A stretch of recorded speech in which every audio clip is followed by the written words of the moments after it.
നമ്മളെല്ലാം വിചാരിച്ചിരിക്കുന്നത് യുദ്ധത്തിൽ പരിക്കുകളെല്ലാം സാരമായി പറ്റിയതും വലിയ സാമ്പത്തിക നഷ്ടങ്ങൾ, ധനപരമായിട്ടുള്ള പരിക്കുകൾ പറ്റിയതും സാമ്പത്തിക പരിക്കുകൾ പറ്റിയതുമെല്ലാം ഇറാനാണ് എന്നാണ്. വാസ്തവത്തിൽ അങ്ങനെയല്ല സംഭവിച്ചിരിക്കുന്നത്. യുദ്ധത്തിൽ രാഷ്ട്രീയമായിട്ടും സൈനികവുമായിട്ടുള്ള തോൽവി സംഭവിച്ചിരിക്കുന്നത് അമേരിക്കയ്ക്കാണ്. അമേരിക്കയുടെ ലോക രാഷ്ട്രീയത്തിലെ, ഭൗമ രാഷ്ട്രീയത്തിലെയൊക്കെ സ്ഥാനം കാണുമ്പോൾ അതാണ് സത്യം. ഒരു കൊച്ചു രാജ്യത്തോട് ഇസ്രായേലിനെ കൂട്ടുപിടിച്ചു കൊണ്ടുപോയി യുദ്ധം ചെയ്തിട്ടും വലിയ ഫലമൊന്നും ഉണ്ടാക്കാതെ ഞങ്ങൾക്ക് മധ്യസ്ഥ ചർച്ചയൊന്നും വേണ്ട, ഞങ്ങൾ യുദ്ധം തുടർന്നോളാം എന്നൊരു നിലപാടിലേക്ക് ശത്രുരാജ്യത്തെ നയിക്കുക എന്ന് പറഞ്ഞാൽ അത് ശത്രുരാജ്യത്തിൻ്റെ കീഴടങ്ങലല്ല, മസിൽ പിടുത്തം തന്നെയാണ്. ആ മസിൽ പിടുത്തത്തെ അഭിമുഖീകരിക്കേണ്ടി വന്നിരിക്കുകയാണ് ലോകോത്തര ശക്തി എന്ന് അഭിമാനിക്കുന്ന മേക്ക് അമേരിക്ക ബിഗ് അഗെയിൻ എന്നുള്ള മുദ്രാവാക്യത്തോടുകൂടി ഹോർമൂസ് കടലിലേക്ക് ഇറങ്ങിയ അമേരിക്കയുടെ പതനം. അതാണ് സാക്ഷ്യപ്പെടുത്തുന്നത്. ഇപ്പോൾ തീർത്ത് കളയുമെന്നൊക്കെ പറഞ്ഞത് വീണ്ടും ഒരാഴ്ച കൂടി ഈ യുദ്ധ അല്ലെങ്കിൽ വെടിയൊച്ചകൾ മുഴങ്ങാതിരിക്കാനുള്ള ഒരു തന്ത്രപരമായ പിന്മാറ്റത്തിലേക്ക് അമേരിക്കയെ നയിച്ചിരിക്കുന്നു. അത് മോശം കാര്യമൊന്നല്ല, അതൊരു ധീരത തന്നെയാണ്. വെറുതെ വെടിയൊച്ചകൾ ഉണ്ടാക്കി തൻപോരിമ കാണിക്കാൻ വേണ്ടി നടത്തുന്ന മനുഷ്യ വേട്ടയേക്കാൾ എന്തുകൊണ്ടും മഹത്തരമാണ് വെടിനിർത്തലിന് ഉള്ള ആഹ്വാനം. തീർച്ചയായിട്ടും സ്വാഗതം ചെയ്യപ്പെടുന്നു. പക്ഷേ ഇതിലേക്ക് അമേരിക്ക ഒരിക്കലും തയ്യാറാവുകയില്ലായിരുന്നു. കാരണം അമേരിക്ക എന്ന് പറയുന്നത് അക്രമാസക്തമായിട്ടുള്ള, ബെല്ലിജറൻ്റായിട്ടുള്ള, ശക്തി കാണിക്കാൻ എപ്പോഴും തയ്യാറായി ശക്തി കൊണ്ട് മറ്റ് രാഷ്ട്രങ്ങളെ കീഴടക്കാൻ വേണ്ടി ശ്രമിക്കുന്ന ഒരു ജിയോ പൊളിറ്റിക്കൽ എൻറ്റൈറ്റിയാണ്. ഇപ്പോൾ ഏറ്റവും ഒടുവിലത്തെ ഉദാഹരണം കൊണ്ട് തന്നെ നമുക്കത് മനസ്സിലാക്കാൻ പറ്റും. ഇപ്പോൾ നോക്കൂ, ബ്രിട്ടൻ അമേരിക്ക പറയുന്നത് അതേപടി അനുസരിക്കാതിരിക്കാനുള്ള ഒരു ബുദ്ധി, ആത്മാഭിമാനവും കാണിച്ചു. അപ്പോൾ അതിൻ്റെ പ്രതികരണമായിട്ട് അമേരിക്ക ഇപ്പോൾ എന്താ ചെയ്യുന്നത്? വലിയ രസകരമായിട്ട് തോന്നും.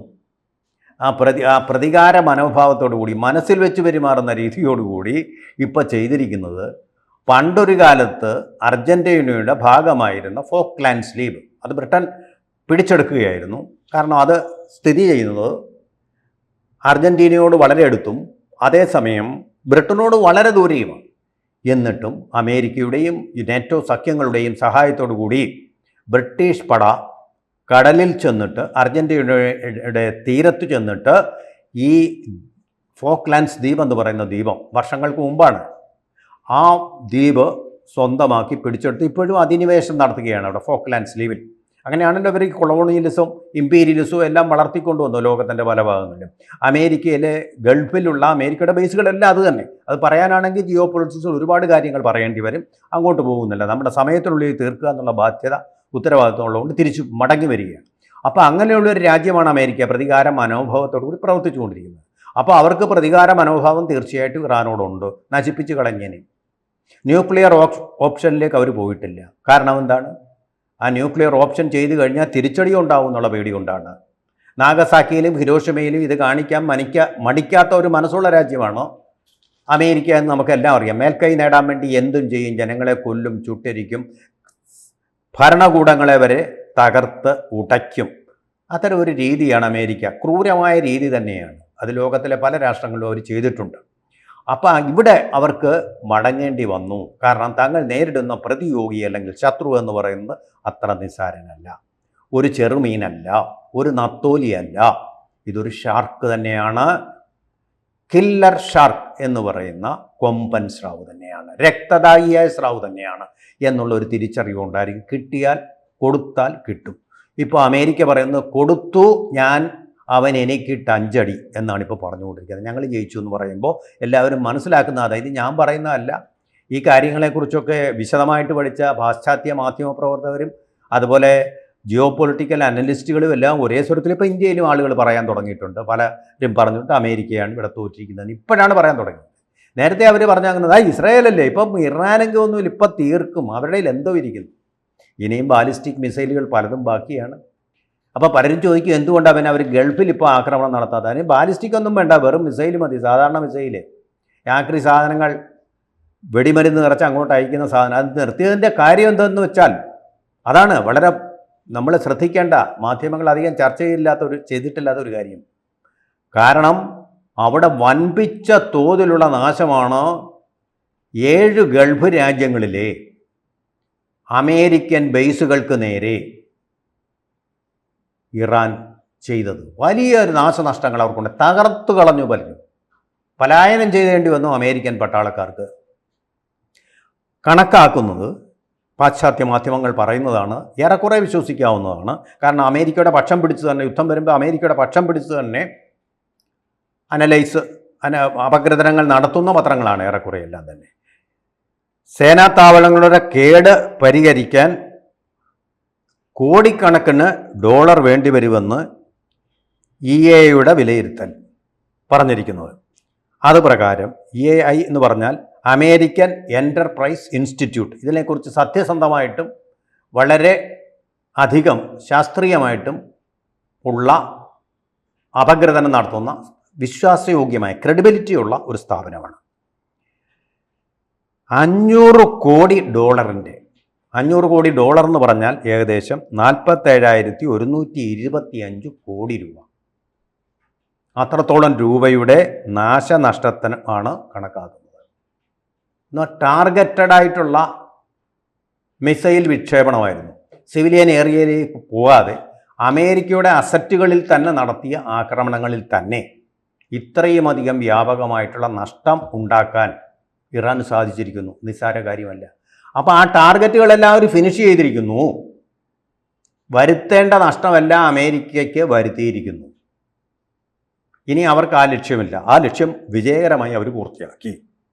അമേരിക്കയെ പോലെ, ട്രംപിനെ പോലെ ഇങ്ങനെ പുഴുവടിച്ചുകൊണ്ട് അതും പറഞ്ഞുകൊണ്ട് നടക്കുന്നില്ല എന്നുള്ളത് മാത്രം. അവരത് പൂർത്തിയാക്കി, അവരുടെ ലക്ഷ്യം പൂർത്തിയാക്കി കഴിഞ്ഞു. അതോടുകൂടി അമേരിക്ക ഒരു പാഠം പഠിച്ചു. ഇത് കളി തീക്കളിയാണ്, തീക്കൊള്ളി കൊണ്ടുള്ള തലചൊറിച്ചിലാണ് എന്ന് മനസ്സിലാക്കിയിട്ടാണ് പാകിസ്ഥാനെ ഒരു മധ്യസ്ഥനായിട്ട് ഉപയോഗിച്ച് കൊണ്ട് ഈ യുദ്ധം അവസാനിപ്പിക്കാൻ ശ്രമിച്ചത്. ഇതിനെ നമുക്ക് ഉപമിക്കാവുന്നത് ഓപ്പറേഷൻ സിന്ദൂറിലൂടെ വലിയ ആഘാതമേറ്റ് കഴിഞ്ഞപ്പോൾ ആ ആഘാതത്തിൻ്റെ തരംഗങ്ങൾ ഒരുപക്ഷെ അവരുടെ പാകിസ്ഥാൻ്റെ ആണവായുധ ഒളിപ്പിച്ചു വെച്ച സ്ഥലങ്ങളിലേക്ക് കൂടി തരംഗമായിട്ട് ചെന്നപ്പോൾ ഭൂമികുലുക്കമുണ്ടായി. ഭൂമിയൊന്ന് കുലുങ്ങി. പാകിസ്ഥാൻ അതിനേക്കാൾ കുലുങ്ങി. ആ കുലുക്കത്തിൻ്റെ ഫലമായിട്ട് അമേരിക്കയോട് അച്ചാപറ്റി വിളിച്ച് ഒന്ന് മധ്യസ്ഥത നിന്നുകൊണ്ട് ഈ യുദ്ധമൊന്ന് അവസാനിപ്പിക്കുന്ന അമേരിക്കൻ പ്രസിഡന്റിനോട് അന്ന് ഫീൽഡ് മാർഷൽ അല്ലായിരുന്ന സൈനിക ജനറലായിരുന്ന അസീം മുനീർ ആവശ്യപ്പെട്ടല്ലോ. ആ ആവശ്യപ്പെടലാണ് ഇപ്പോൾ അമേരിക്ക പാകിസ്ഥാൻ്റെ മുമ്പിൽ നാണം കെട്ട് നടത്തിയിരിക്കുന്നത്. എന്തേ മാർക്കോ റൂബിയോയും അതുപോലെ തന്നെ ജാരൻ കുഷ്നറും ഒക്കെ കൂടെ വിമാനത്തിൽ പുറപ്പെട്ടിട്ട് പകുതി വഴിയായപ്പോൾ തിരിച്ചു പോയത്? ഇനി ജാരൻ കുഷ്നറുടെ പേര് പറഞ്ഞുകൊണ്ട് ഞാനൊരു കാര്യം കൂടെ പറയാം. ജാരൻ എന്നാണ് പേരിൻ്റെ തുടക്കം. ജാരൻ്റെ അർത്ഥം നമുക്കെല്ലാം അറിയാം. ജാരൻ, അദ്ദേഹം ജാരനാണോ അല്ലയോ എന്നൊന്നും എനിക്കറിയാം. കുഷ്നർ, ഈ കുഷ്നർ എന്ന് പറയുന്നത് ആരാ? അദ്ദേഹം ഡൊണാൾഡ് ട്രംപിൻ്റെ മരുമകനാണ്. മരുമകനെ വിട്ടാണോ ഡിപ്ലോമസി? എന്താ കേരളത്തിലെ പോലെ രാഷ്ട്രീയമാണോ? മരുമകനെ അടുത്ത മുഖ്യമന്ത്രി എന്നൊക്കെ പറച്ചല്ലേ ഉള്ളൂ കേട്ടോ. എനിക്കറിയില്ല അതിൻ്റെ സത്യം എന്താണ്. എന്തായാലും ശരി, അതുപോലൊരു മരുമകൻ രാഷ്ട്രീയം അവിടെയും ഉണ്ട്. മരുമകനിസം എന്നാണല്ലോ PV അൻവർ എന്ന് പറയുന്നത്. ആ മരുമകനിസം വെച്ചാണ് ലോകത്തിലെ ഏത് രാജ്യത്ത് പോകുമ്പോഴും അമേരിക്കയുടെ താല്പര്യം സംരക്ഷിക്കാൻ സ്വന്തം മരുമകനെ വിടുക. ഇത് ഡൈനാസ്റ്റി എന്ന് പറഞ്ഞാൽ ഇന്ത്യയിലുണ്ട്. ഡൈനാസ്റ്റി കുടുംബങ്ങളുണ്ട്. പരിവാർ ഭരണം നടത്തുന്ന കുടുംബങ്ങൾ പലതുമുണ്ട്, നമുക്കറിയാം. മോദി വിശദമായിട്ട് പറഞ്ഞിട്ടുണ്ട്. ആ രാഷ്ട്രീയത്തിലേക്ക് നമുക്ക് വരണ്ട. ആ രീതിയിലുള്ള ആ മരുമകനിസം അവിടെ അമേരിക്കയിലും അഴിഞ്ഞാടുന്നുണ്ട്. അതിൻ്റെ ഫലമായിട്ടാണ് ഈ കുഷ്നറെ ലോകരാഷ്ട്രങ്ങളെല്ലാം വിടുന്നത്. ഇയാളുടെ പരിപാടി എന്താ? കൂട്ടത്തിൽ വന്നിട്ട് തൻ്റെ വ്യവസായം പാകിസ്ഥാനി വ്യാപിപ്പിക്കുക, ലാഭം കൂട്ടുക. പണമാണ് അതിൻ്റെ ലക്ഷ്യം, സമാധാനമല്ല അയാളുടെ ലക്ഷ്യം. ശരിയാണ്, JD വാൻസ് വന്നത് സമാധാനത്തിൻ്റെ മാർക്കോ റൂബിയോയും വരുന്നത് സമാധാന ശ്രമങ്ങൾക്കായിരിക്കാം. പക്ഷേ ഇദ്ദേഹത്തിന് സമാധാനം ഒരു ലക്ഷ്യമല്ല. കാരണം ആയുധങ്ങൾ ആ കൂട്ടത്തിൽ തനിക്ക് ആയുധങ്ങളുടെ വ്യവസായങ്ങളിൽ ഇദ്ദേഹത്തിന് ഓഹരി ഉണ്ടാവും. ആ ഓഹരിയുടെ ഷെയർ കൂട്ടാനും പ്രോഫിറ്റ് കൂട്ടാനും ഒക്കെ അസറ്റ് വർദ്ധിപ്പിക്കാനും ഒക്കെ വളരെയധികം സഹായിക്കും ഇങ്ങനെയുള്ള സഞ്ചാരങ്ങൾ. യുദ്ധം നടക്കുകയാണെങ്കിൽ നടക്കട്ടെ, കുഴപ്പമൊന്നുമില്ല എന്നുള്ള മട്ടിലായിരിക്കും അദ്ദേഹം വരുന്നത്.